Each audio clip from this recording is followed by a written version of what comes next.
Welcome everyone. Thank you for joining us today for Thursday Talks. Today's talk is a conversation with Christina Fernandez and Chon Noriega. Before the program begins and before we introduce our guests, we at UCR Arts would like to first respectfully acknowledge and recognize our responsibility to the original and current caretakers of this land, water, and air, the Kawia, Gabrielino, Tongva, Luiseño, and Serrano peoples, and all of their ancestors and descendants, past, present, and future. Today, this meeting place is home to many Indigenous peoples from all over the world, including UCR faculty, students, and staff, and we're grateful to have the opportunity to live and work on these homelands. Today's talk is the final in a series of talks around the exhibition Tierra Entre Medio, which is at the Culver Center of the Arts through April 2nd. Tierra is a multi-generational exhibition that foregrounds 4 Chicana photographers working in Southern California. It features new works by Christina Fernandez, installed alongside works by Arlene Mejorado, Lizette Olivas, and Aydinaneth Ortiz. Tierra Entre Medio is organized by UCR Arts and is curated by Christina Fernandez with Joanna Stupenska, Senior Curator at UCR Arts. It was organized in conjunction with Christina Fernandez Multiple Exposures, a major survey exhibition curated by Joanna Stupenska with Chon Noriega as curatorial advisor. The survey exhibition is now traveling to other museums throughout the nation. It's going to open at the Amon Carter Museum of American Art on March 11th. And or sometime soon, I will post a link to the website where you can see where else it is traveling. And I'll turn it over now to Joanna to introduce our guests. It is my true pleasure to introduce our guests today. Christina Fernandez has long explored issues related to family, labor, and identity in her work.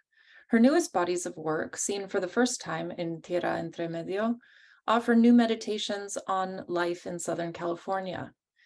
She is joined in conversation by Chon Noriega, Distinguished Professor of Film, Television, and Digital Media at UCLA, and longtime, now former, Director of the Chicano Studies Research Center. Chon's work includes teaching, writing, editing, and curating. His exhibitions Phantom Sightings, Art After the Chicano Movement at LACMA in 2008, and Home, So Different, So Appealing, also at LACMA in 2017, are part of how I came to know Christina's work. So when Christina and I started working together, naturally I turned to the expert. Chon generously served as curatorial and editorial advisor for Christina Fernandez Multiple Exposures and the accompanying catalog co-published by the California Museum of Photography at UCR and the Chicano Studies Research Center at UCLA. This collaboration between the museum and the center successfully brought together our organization's respective expertise in photography and Latinx studies. Both Christina and Chon have committed their careers to pedagogy and supporting Latinx artists. When we began planning the survey exhibition 3 years ago, Christina was adamant that she share her opportunity with the next generation of Latinx women photographers working in Southern California. This deep commitment to mentorship led her to curating the exhibition she'll be discussing today, Tierra Entre Medio. I'm very pleased now to hand over the screen to Christina Fernandez and Chon Noriega, who will talk about Christina's new work, mentorship, and curating. Thank you, Joanna. And hi, Christina. How you doing? Oh, good. Well, it's good to see you virtually as it is, but now that your exhibition is down and it'll be traveling across the country, it seemed like this would be a good time to talk about the exhibition that remains open at the museum at Riverside, which is— It's open through April 2nd, you guys, so. April 2nd. Yeah, please visit. But I thought, you know, it's a fascinating show that was a complement to Multiple Exposures because it showed some new directions in your own work, as well as bringing in a new generation of Chicana photographers. And I think it'd be nice to spend a little time talking about the new directions in your own work, what they mean, how they fit relative to your career, and and to the dialogues you've been having with other artists over the last 30 some years. And then take a little look at some of what's up right now in the museum, and just focus on a few works by the three photographers, and get your impressions on them, because you seem to really at once recognize them as a new set of voices that are coming in, but you have an affinity with them as well, and would like to, I think it'd be good to talk about that. I'm going to put this on full screen and hope I can still see you. I just think it'd be a better viewing experience for everyone. Yeah. So these just give a brief look at the works overall: subdivision, peace, love, and understanding. But as I was thinking, maybe we could, looking at these pieces in general, come back and just focus on a few of the images, because there seems to be an interesting shift in terms of the way you're approaching kind of urban landscape, and then there's a move to the literal landscape in terms of what we've typically understood that to mean in terms of nature. Right. So what can you say about this particular work? So I think there was definitely a shift in my work when my son was born. Mhm. So before that, I was, taking out the unwieldy, 4x5 and doing work with 4x5, and it's a hard camera to use.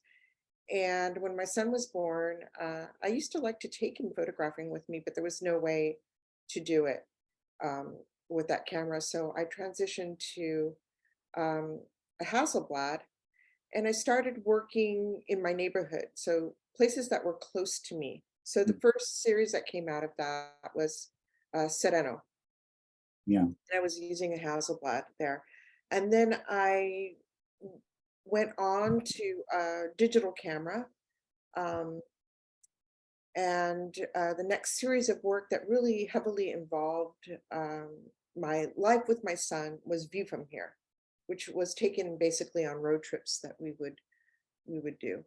And a more portable camera, easier to use, doing a lot of off-roading and adventures with my son, and just creating and cultivating a series of work from those things.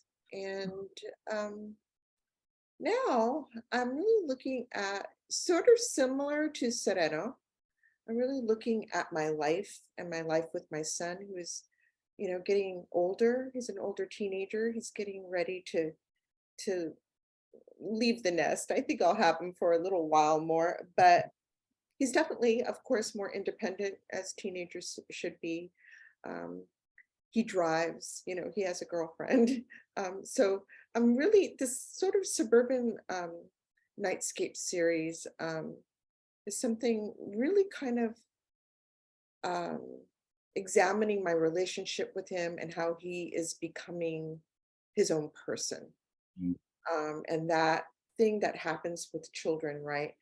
All children, where they need you and then they don't all of a sudden. And he has this really interesting group of friends that live locally, and they do a lot of hanging out in the garage and tinkering with his car, which is a classic muscle car. My kid is a car kid for sure. Mhm. And I just find that whole boys' life, and boys becoming men life very fascinating. Of course, it was nothing that I went through. My brothers went through it. But I also think that it's something that is rare. It's like that moment in time in your life where you're transitioning from being a child to being an adult, and your group of friends changes all of a sudden when you go to college. That time before that, right, is it's very transitory. It goes by very quickly. And Mm. so with these images, I kind of wanted to capture that. So this is very close to home, but yeah, I think a lot of people can relate to it because, you know, a lot of people live in these 1960s ranch style homes, right? It's very Southern California. It's very evocative of, you know, suburban life. It's amazing. I remember that in terms of how motherhood actually had a formal and material impact on you in terms of the type of photography. Now the Hasselblad, I mean, that's a shift to digital for one. Right, Mm. right. And So, maybe you have yeah, something to say about that. And because I'm looking at this image, and one of the things that really strikes me about these works is they enter into the realm of city lights in a way in which the light is very hard to control, mhm, hard to subordinate to a highly kind of refined sense of art photography. And in some sense, you're creating the visual narrative of about being about to lose control of somebody you've had primary responsibility for. And I'm particularly fascinated just seeing where you lose the focus as well a little bit too. yeah, yeah. Yeah, I mean, the nighttime shots are a little bit more challenging, right? Because I'm doing the deliberate blur thing to talk about the transition, right? The time passing and the transition from being one thing into another. And, you know, he's actually walking towards the light in that last image, sort of like Percival. A friend mentioned to me, it's like Percival, you know. Yeah, no, an amazing shot, and I guess I should go back to the next one, which doesn't seem to change when I want it to. There we go. And again with the lights at night. Mhm. So, but what really shocked me is to kind of step away from that sense of the urban landscape, which also, you know, includes parks and places that you've photographed, to something that looks more like it's a break from the human environment. But on the other hand, we see I gather this is fire from the drought. What we say a little bit about kind of what you were trying to do, and then I'd like to also just pose a few questions more on at the level of practice after you answer this. Well, I encountered this fire on one of our road trips, right, off-road in Holcomb Valley. And in fact, it was a fire that my brother had. He was working for CAL FIRE at the time in a helicopter dropping fire retardant. And he Mm. actually had worked on this fire. Um,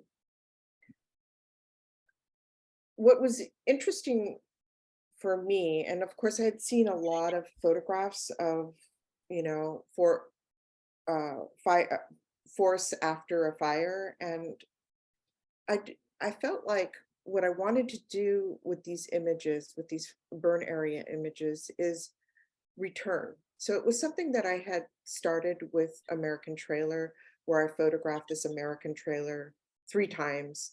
And the third time I went back to photograph, it was completely burned out. Somebody had lived there, made a fire to keep warm, and burned the trailer down. And so I composited that image, and you see the trailer from left to right, right? The left side being this sort of pristine vintage trailer, and then the right hand side being a burned out trailer, and it sort of transitions. It collapses time. So those 3 different times that I photographed are all on the same page and done through compositing. And so this is what the sort of process that I undertook for these burn areas. So I'll go back, I'll photograph initially, then I'll go back and maybe go back a third time and start putting the images together from those burn areas, but one on top of another. And so this is multiple photographs. Mm. And so that's why it feels kind of out of scale, a little uncanny. Um, so, you know, when I first went there, uh, you know, nothing had regrown. The trees were blackened by the fire. And then when I went back, some of the trees had been chopped down and there was some regrowth, right, of vegetation. So I collapsed those 2 times that I photographed and put them on one image together. So I feel you, like you're, we're seeing a lot of these fires, and they just happen, all too often. And I wanted these images to be a little overwhelming and a little almost, scary. Something that I don't think the singular image can do. So that was the reason for the compositing. do you change the landscape itself, or is this more of a layering over time? It's layering. Yeah, it's layering the images that we're taking at separate times together, but from the same area. Yeah. Yeah, it's very uncanny. I wonder if you're thinking of this in terms of the virtual as well, because you are creating something that doesn't exist in time. It's a sedimentation of time. Mm-hmm, mm-hmm. Yeah. So this next image. So this is from the the infamous gender reveal burn area. So I went back there 3 times, right? So initially when the trees were all burned, everything was singed. And then when there's regrowth happening, and then another time when there's actually snow on the mountains, but those mountains are covered with dead trees. Mm-hmm. I'm wondering, with both of these images, I'm intrigued with how you set up the shot. How do you come into a space like this, which is 360 degrees, which is overwhelming in its scale? And how do you settle in on a particular vantage point? And toward what end? Yeah, that's kind of the interesting thing about the compositing. So these trees don't actually exist together. Okay. They're from separate areas of the fire, which is vast, right? And then like the mountain range that you see in the distance, that has a bunch of burned trees on it as well. But it's from the northern side of the fire, and we're kind of looking south here. So I'm compositing these from various different, I am oftentimes doing a 360 panorama, shooting vertically and then just pivoting the camera Mm-hmm. around the entire scene, right?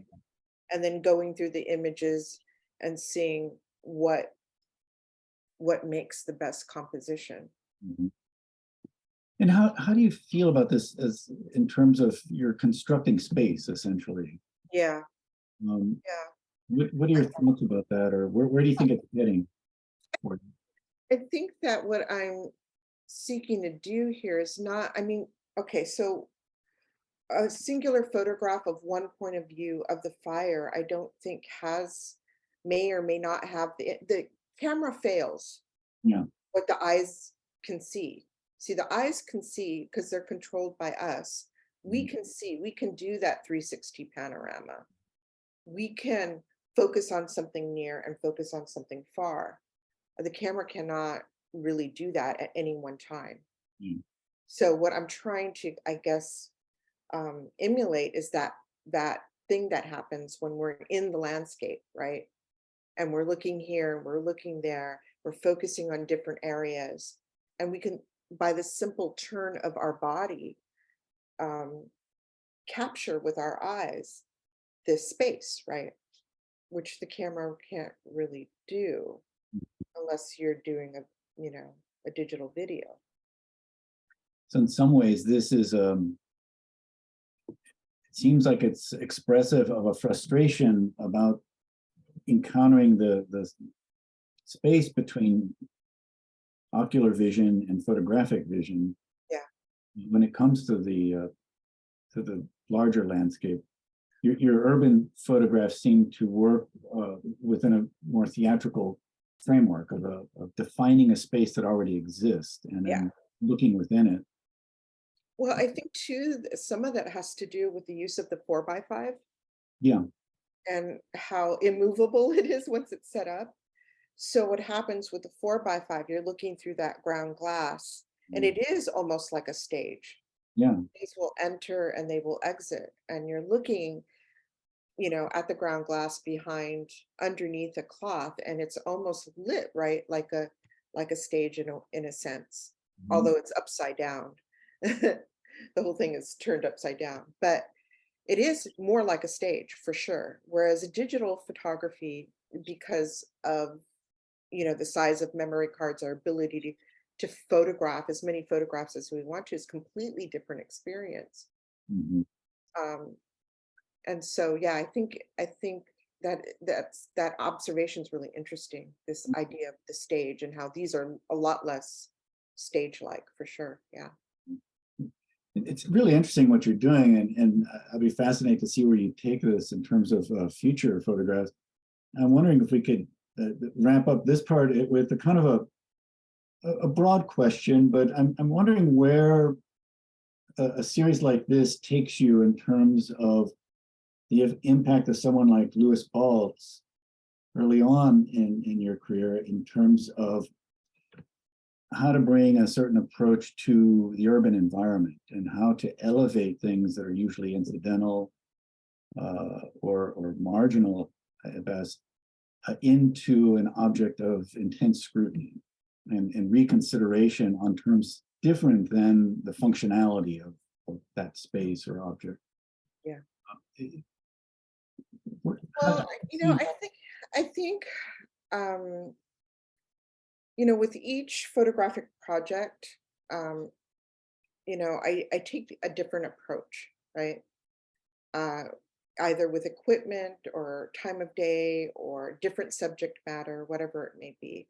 I'm not one of those photographers that have like kind of shot the same thing and in the same way for my career.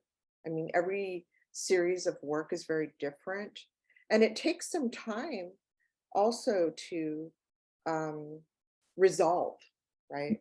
Resolve what it is that I want to do or what I am doing. Some of it is purely aesthetic and ocular.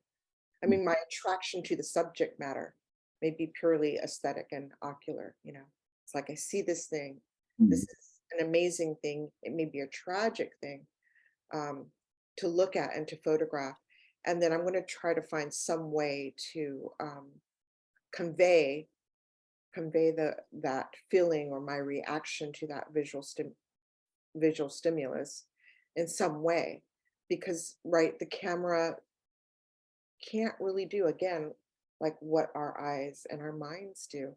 And so relaying that same feeling or the impact of that image that I see before me as a human does not always translate in the photograph. And so I'm continually grappling with that issue, right? So I decided to photograph these in this way because there's a part of me that doesn't really believe that the singular image is in its totality enough, right? Yeah. I mean, that's obviously what I'm saying Mhm. with these composited images. Yeah.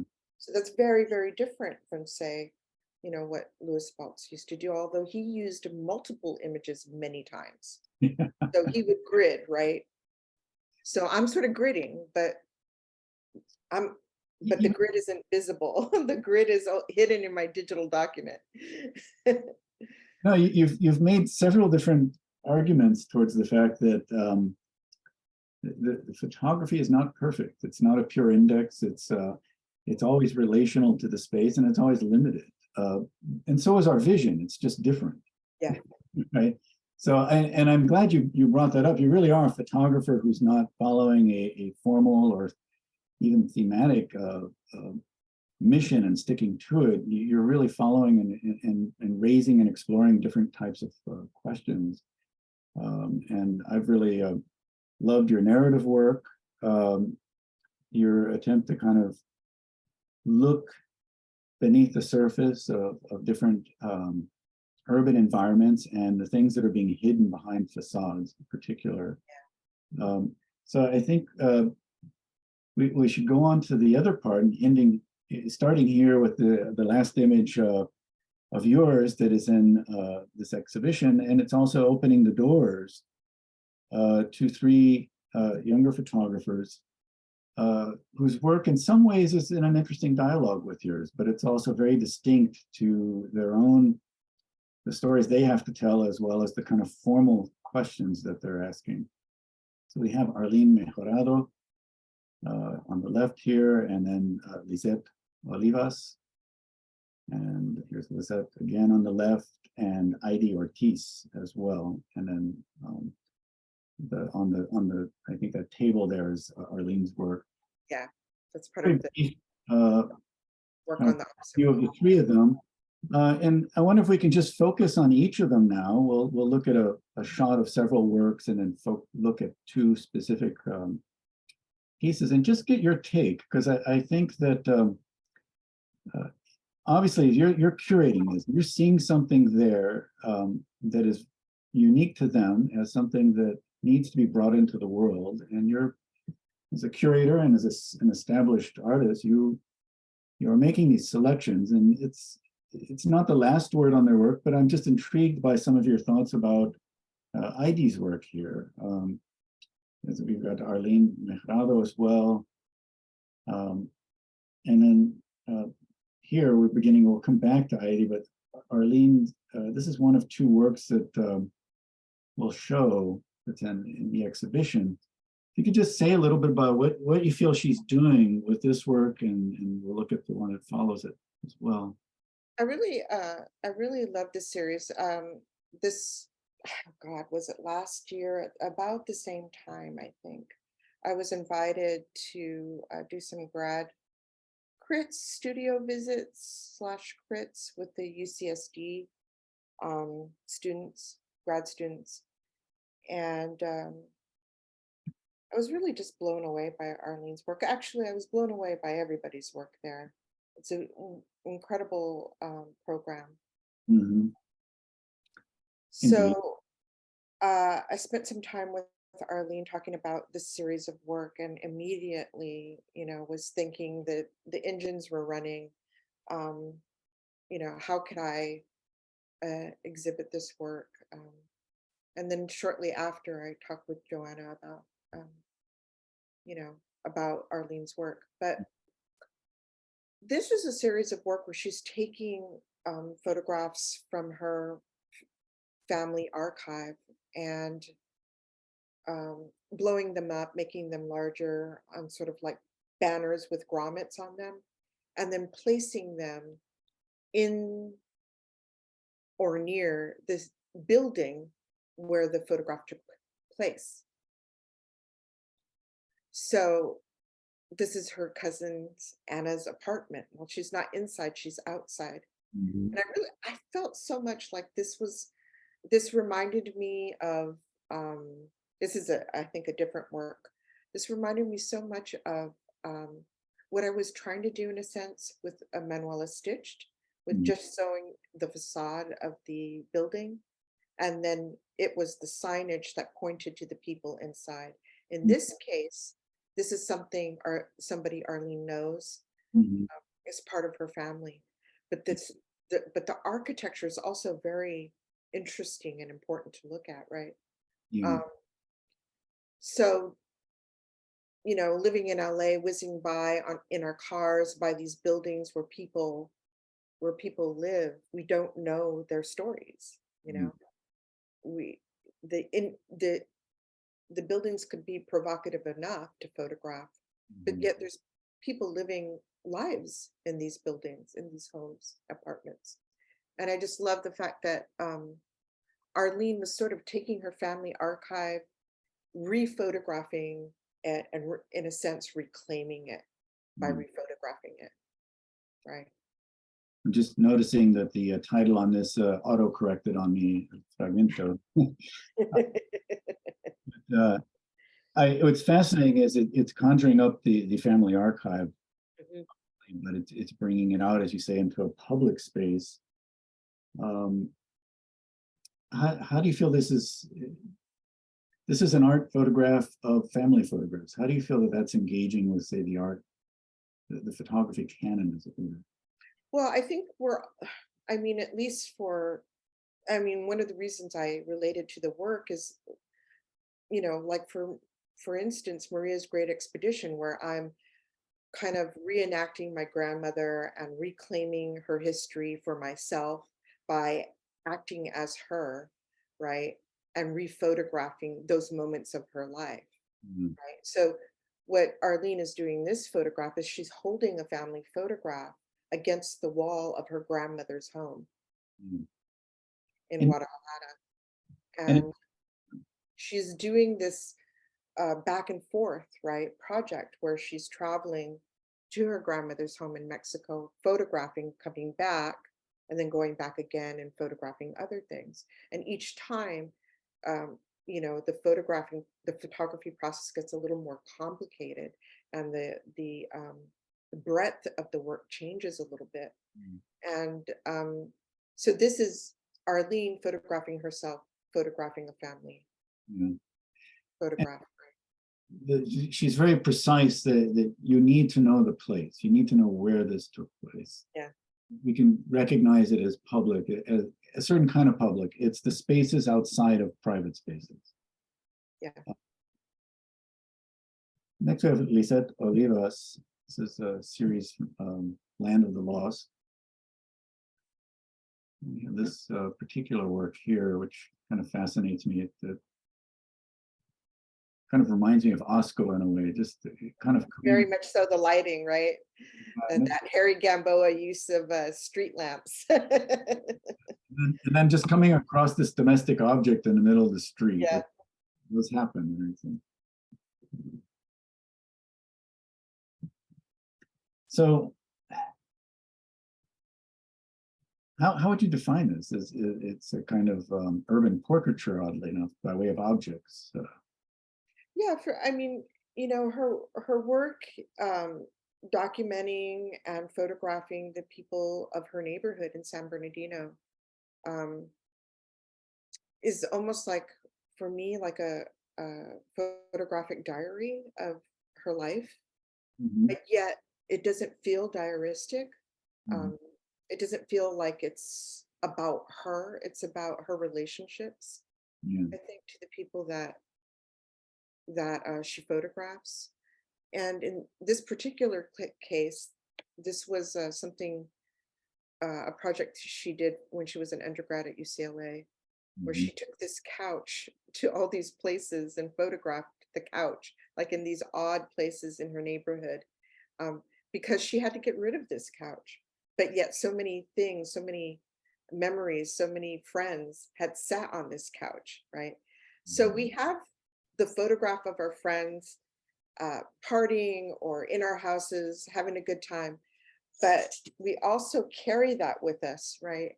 And we carry them in our heads, all these photographs, right? These moments. Mhm. And I think that we sometimes become very sentimental about not just the people in our lives, but the objects in our lives, Yeah. right? And how, you know, this sort of reminds me of my paintings that I finally photographed and threw out, you know, in space available. It's like, this was her couch that went from apartment to apartment, and she finally had to throw it out, you know. And it's also almost becomes like a person. Well, it almost becomes like you know, the stereotypical vacation slideshow, right? And you forget all the details about the space, but you know, there are pictures of you and your family, and there's this in the background, in the midpoint. Uh, Weird. There's somebody in the distance there that she did not notice was there when she photographed. It's almost haunting, you know? and I really like this piece because it kind of goes back in some sense to the Louis Baltz and others of photographing the built environment, giving a certain dignity to buildings, but this one's boarded up. Mhm. And it's clearly faded. It's seen better days, you know. It sure has, yeah. And it's And I a, think, the Christian church, right? yeah, Iglesia de Cristo, Camino de Santidad. So it's yeah. I think she is really good at photographing these types of buildings. I mean, she really knows what to look for. And there's unfortunately a lot of them in the neighborhood she lives in. you know, A lot of boarded up businesses and churches and swap meets and whatnot, you know. Mm. It's like a, Oh, sorry, I didn't mean to cut you off there, but it's like a postmortem, right? yeah, For yeah. that instance. Yeah. Well, and I think in a way they're all doing this. There is an underlying concern with the archive, Mhm. and that the personal archive of the family photographs, the personal experience with home objects, will never mean something more outside of that home. It's not becoming part of the social story that's being told more broadly. So I find that really a fascinating project to say, well, that's happening, but as an artist, you can step in and intervene and begin to do that, which very much follows along the lines of your own work of creating narratives, of standing in the place of things that have not been documented, as you did with Maria's Great Expedition, and as you've done with other series as well. So this is Aydinaneth Ortiz. And I've got the wrong label here, so here we go. Oh, There's a reason the windshield is bigger than the rearview mirror, and then that's for the work on the left. Yeah. yeah. So we'll look at these more closely. Just if you give me a sense of what you feel her work is doing in this moment.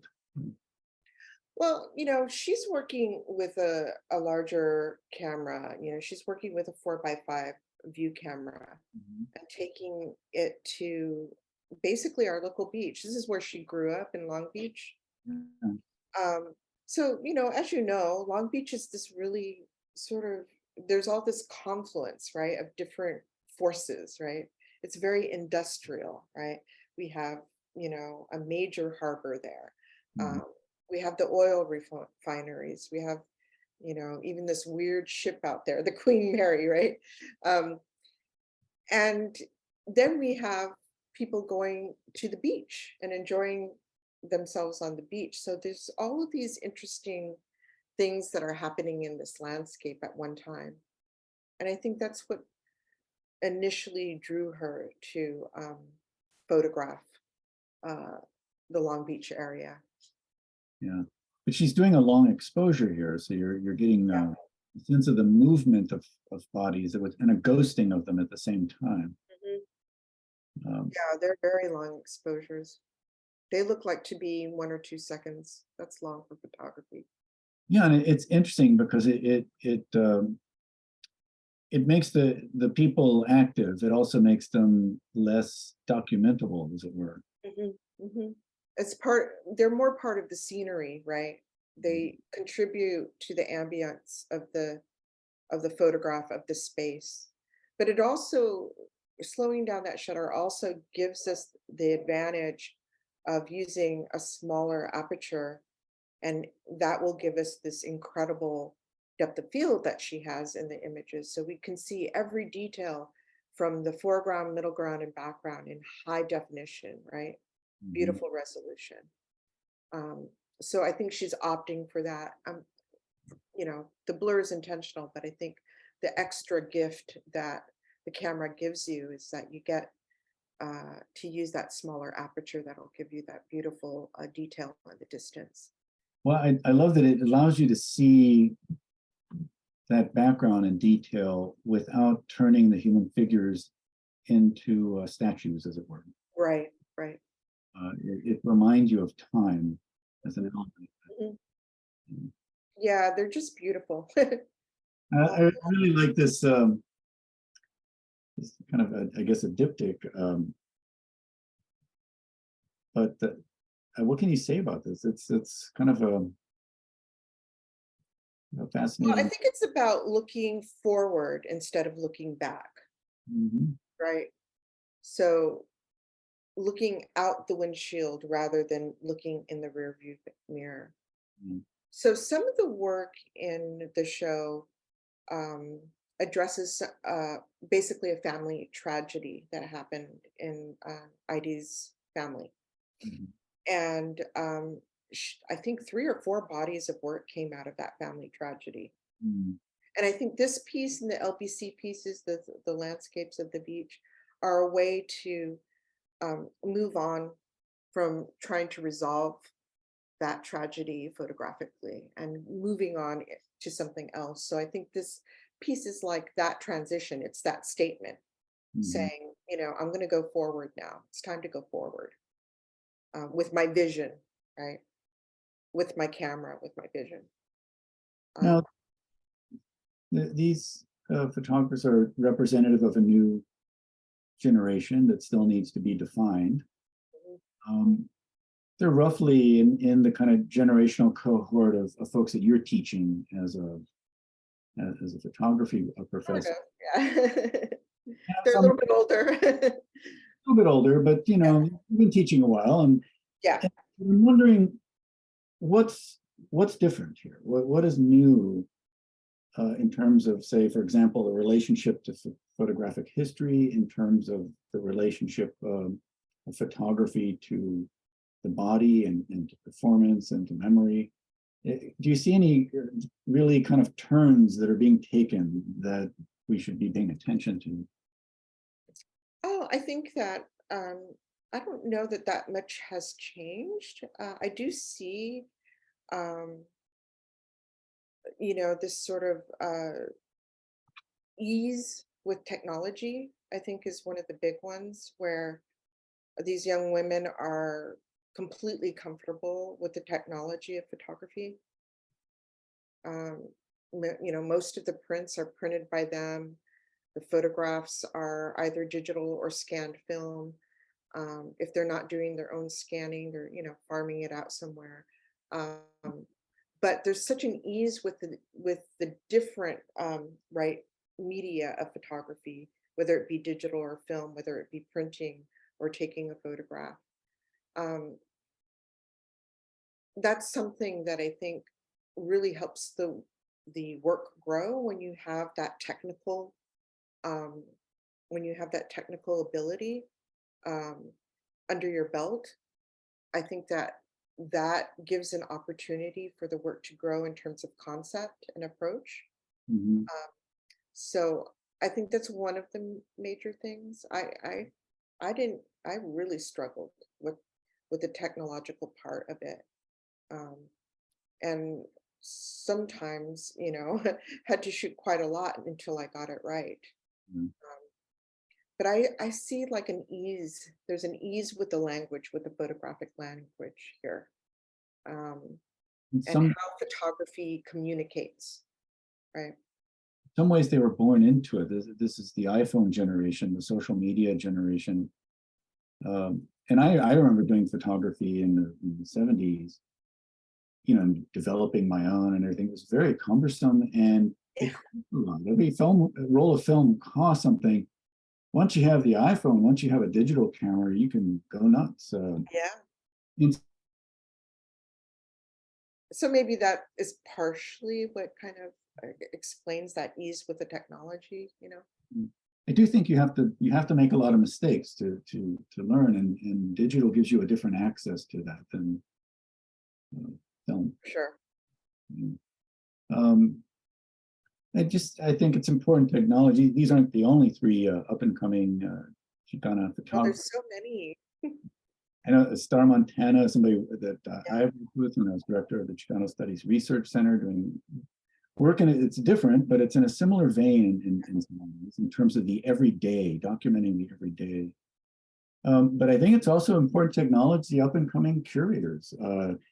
Crystal Perez, April Baca, Sonia Gander, and others who are taking up the challenge of doing what you're doing here with this exhibition, of bringing this work into public view, of giving it a context that can speak to the current art scene, but also to art history. I think it's going to be an exciting time to see where this work goes over the next decade. Well, there's such a much greater community, you know. I'm not saying that all these younger photographers are the best of friends and they hang out with each other, but some of them do. You know, it's something that I really lacked. You know, my cohorts were far away. You know, had Kathy Vargas in San Antonio. I mean, the one cohort that was here, I mean, you know, Laura Aguilar, she was a bit older than me. Mhm. So, and was, involved with the LGBTQ community more so than I would say the Yeah. Chicano art community specifically. So, Mm. um, I Con- I think it's as well. wonderful that they have so many cohorts, so many uh, you know uh, people that they can. Well, it work always thrives when there's a critical community, Yeah. which is something I felt like I lacked when I started out as a photographer. But Yeah, I never but they're thought. not gonna they don't lack that. They're gonna have that built-in critical community Yeah. of feedback, which is really important for growth. I think you raised, it's really a very critical issue. From the curatorial point of view, you just need one artist, right? That you can show their work, or a few, but whether they are in dialogue with each other, whether they feel like they have a community that is critical to their growth, that's challenging them, becomes secondary. But at the level of practice, I think it's such a critical part. And Yeah. you're somebody who's reached broadly across different registers of kind of photography, from the documentary to the conceptual, more performative or staged, to build what is a distinctive view. But I was really, the other week when we talked, and you just said, well, I never had a group. And you identified these three artists as the first time you felt like you belonged to a group, right? How you connected with their work, right? Yeah. I mean, obviously, there's these threads that go, as you mentioned, that link some of my work to their work. And of course, that's something that I responded to, Yeah. right, within their work, right? Heidi was actually a former student of mine. Yeah. So I actually knew her. I've known her for a long time. So I put up our last image here as we wind down, and we don't have any questions in the queue right now. We've had others throughout that were responding. Right. But any final thoughts in terms of where this brings you, where it brings these photographers and the field of Chicana photography? Oh, well, the show, I mean, I just wanted to put my 2 cents in. I really like these women's work. And I wanted to show them. I wanted to, um, with my show, give somebody else an opportunity to exhibit their work. I'll be in a group show at the Center for Creative Photography, with Aydinaneth Ortiz, Sandra De La Loza, Mhm. Star Montana, and Laura Aguilar. Yeah. So it will be showing in conjunction with the Luis Carlos Bernal show. Yeah. So I'm really super excited about that. That's curated by Sybil Venegas. So there's just a lot of activity, and I think that the more we see each other's work, the more challenged we are, and the more we grow. And so I'm excited. I'm excited for the future. I think there's a lot of incredible talent out there. I'm really, really excited about that.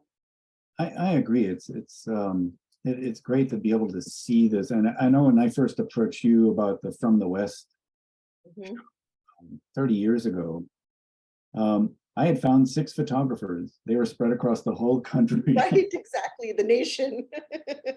We have a group, and it was a commissioned series. So I was asking each of you to really think about the relationship of your work to the history of photography and the American West, given that they all start around the same time. And it was a great experience, but and it was a very fulfilling one, and it helped me begin my work as a curator. But I never thought about it from the end that you're bringing up, and I think it's so important to have those artistic and intellectual communities to bounce off against. Not It's so important. Yeah.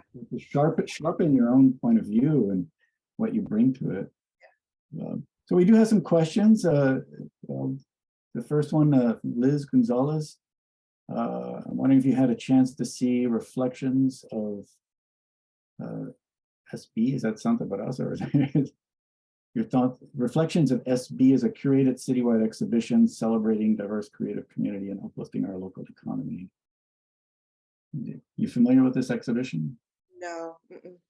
San Bernardino. Sorry about that. San Bernardino. No, but that sounds like a good shout out if it's still up, and important to go see. We have another question on how would you say your photography incorporates elements of feminism? Well, it certainly includes elements of the her story, whether it's my great grandmother or Manuela or myself. Yeah. I think that's how it does it.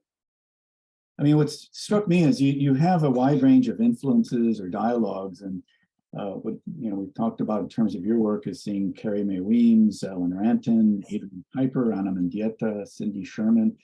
And these are kind of in some ways peers that you've been in dialogue with over the last 30 years. So, yeah, for sure. Do you consider yourself part of a photographic movement?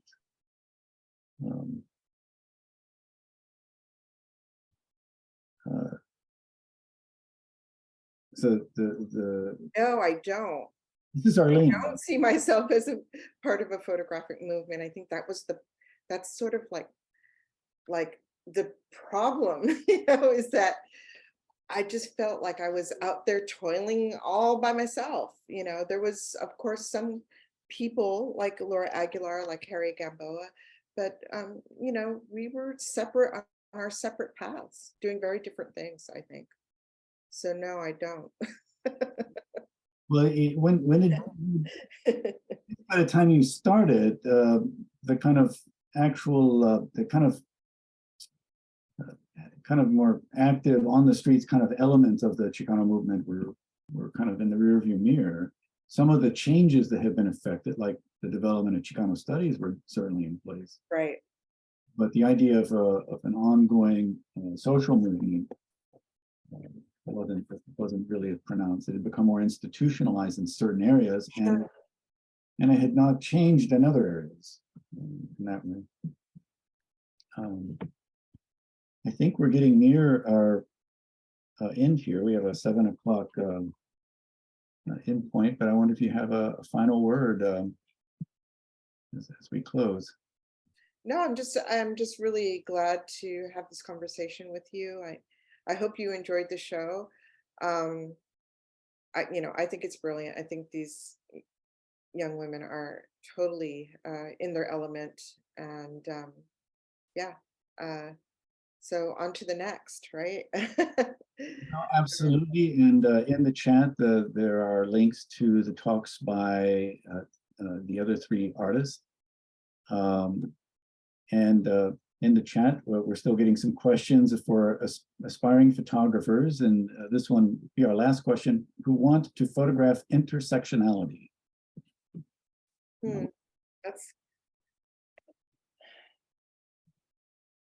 I have no idea how to answer that. That's something that is your own journey. Well, I think you've given that answer in your own work, which is you just start trying and see what language you develop. Right? I think that sometimes people are afraid of experimentation or afraid to get going on something. And with especially with the technology that we have right now, it is the perfect time to do that. It's the perfect time to just photograph anything, right? It basically costs nothing. So I would just encourage people to, if they want to be a photographer, no matter what they want to photograph, to just do it, Yeah, so that's a hard question, because that's really something that is a path best taken, with your own study and your own research. Research has always been key to my work. I think you did answer it very well in terms of your own work. You do have to just get out there and try something. and you find what works, but you do fall on your face a few times, and in the process you come to understand your strengths, your limitations, but also what fight you want to be in a sense. Where do you really want to stake your claim and try to change things moving forward? Exactly. I've done that, certainly, and it's great to have you curate an exhibition like this to showcase the new generation that's coming in. And they'll be doing the same down the road as well. So I do want to thank UC Arts for allowing this conversation to take place, for inviting me, and thank you, Christina. It's always wonderful to talk. We don't get to do that enough, but it's been so wonderful working with you on multiple exposures, and also just seeing the curatorial work that you're moving into as well. And, well, I'm not sure that I will continue with that, but you never know. I mean, the show is traveling to 5 different institutions.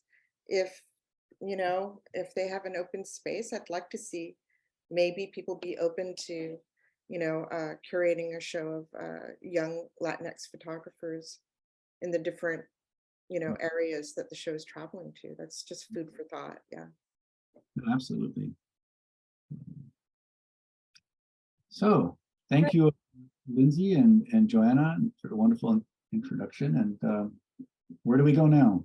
Thank you so much. We just wanted to hop on, and Joanna and I wanted to thank you both so much for your time. And I put in the chat the links to the talks by the other 3 artists, the YouTube recordings. So if anyone missed those, please check that out.